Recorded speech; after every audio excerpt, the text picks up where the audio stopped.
But for us to be investigated initially by the investigative body, yun ang mali. Kami na bigla ang may kasalanan. Nag-file ka sa piskal, nagreklamo ka, sinabi mo yung katotohanan sa pagnanakaw dito sa gobyerno, pagkatapos ikaw inimbestigahan, parang di ata tama.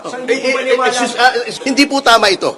This is a form of harassment, intimidation, and it intends to send a chilling effect to those na gustong magtestigo pa na kapag kayo nagtestigo, itong gagawin sa inyo. Interviewin kayo, patatawag kayo, imbestigahan kayo na para bagang kayo na yung kriminal. Nagkaroon kami ng nung paunang pananalita tungkol doon sa sabpina nila. Kasi ang sinasabi namin, ang gusto nyo lang namang i-establish ay yung identities namin. That was part of the deputization of the ombudsman. Kaya yung mga 18 Marines na nandun din sa loob, nagbigay na ng ID sa babae. Government-issued ID. Pati yung serial number, hawak ni Atty. Levy Baligod. Ngayon, in my case, in particular, ang sabi nga ng abogado ko, sabi niya, ano ba yung ano yung ini-establish ninyo? Nandito naman si Mike. Hindi niyo ba kilala? Kung kilala niyo naman, okay na. Hanggang doon lang kasi yung limitasyon ng subpoena na ibinigay ng ombudsman sa NBI. Attorney Topacio? Yes, oo. Kasi alam nyo, itong kinakataka ko nagulat ako. Kasi kami naman nag-cooperate. Di ba sabi ko, out of respect to the institution, may subpoena, pumunta kami. Ang gusto po nilang gawin, ibukod ng isa-isa sa kanya-kanyang mga kwarto ang bawat isang subject ng subpoena at tanungin. Hindi po pwede yun. Now we are trying to get statements na maaring self-incriminatory. Maari kasi I insist, wala kami tinatago. That papasok na yung right to remain silent dyan.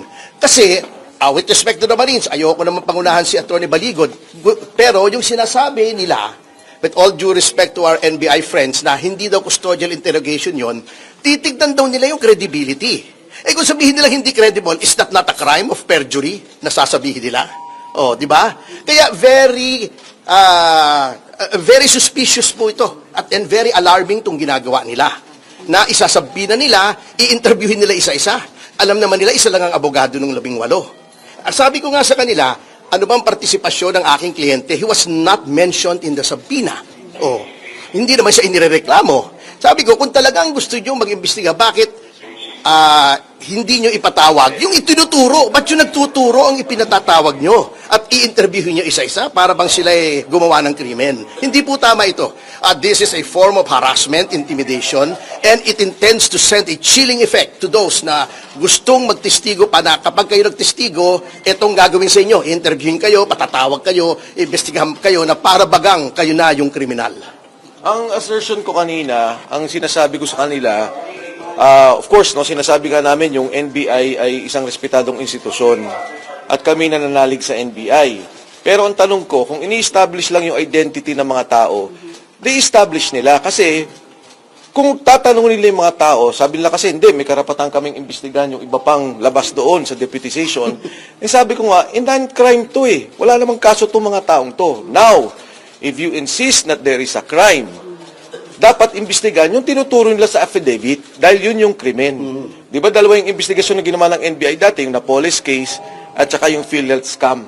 So if that is the case, ipatawag nila yung tinuturo. Attorney Topacio also insisted on that. Sabi ko nga, kung magsasabi kayo ng tama at oo, na ipapatawag nyo si Sandro Marcos, ipapatawag nyo si Speaker Martin Romualdez, ipapatawag nyo si Pangulong Bongbong Marcos na nabanggit dun sa affidavit, yan, papayag kami sa totohanan at kabuwang investigasyon. Pero kung iimbestigahan yung mga tao na nagsalita, anong krimen doon? Anong krimen ang nagawa nila? At anong krimen para imbestigahan ng NBI? Pero with your indulgence, hindi po ba ang proseso po ng investigasyon, normally po pag may nagreklamo, kinukuha mo muna yung facts, lahat ng nagreklamo. Correct. After that, yung po mga inaakusahan yung susunod po ipapatawag. Correct. Dito po sa NBI. Correct. Would you agree na ito po yung preliminary step na gustong gawin ng NBI? So pagka ako pala nag-file sa korte, pag nag-file pala ako sa korte, tatanungin muna ng piskal, sino ka ba? May kaso ka ba? Ikaw ba ay kriminal? Ikaw ba ay kung saan ka nanggaling? Sino nagpopondo sa'yo? Hindi naman tatanong ng piskal yun Di ba? Sa investigasyon niya Ang iimbestigahan niya yung krimen na sinasabi ko. Ngayon, batay doon sa krimen, yung mga kalaban, yung mga inakusahan na tumanggap ng pera, sila magsabi na ito walang kredibilidad, ito hindi totoo, ito hindi totoo.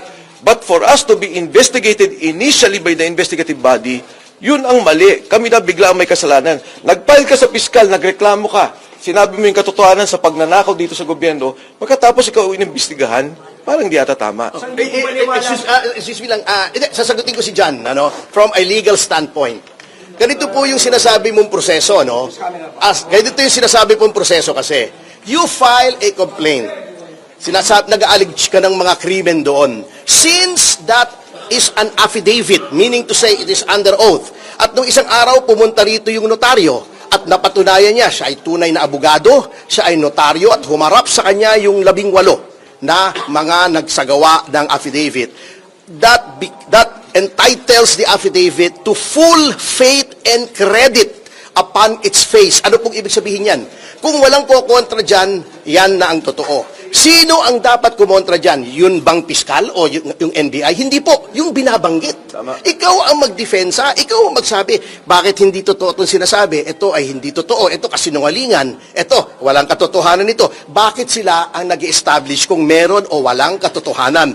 Again, an affidavit duly sworn before a notary public is entitled to full faith and credit upon its face. Paniwalaan mo muna yan. Patawag mo muna yung kabila. Pag napatunayan ng kabila na walang katotohanan, saka mo i-dismiss. Hindi yung ikaw ang bubusisiin mo yung nag-complaint. Hindi po ganun yun.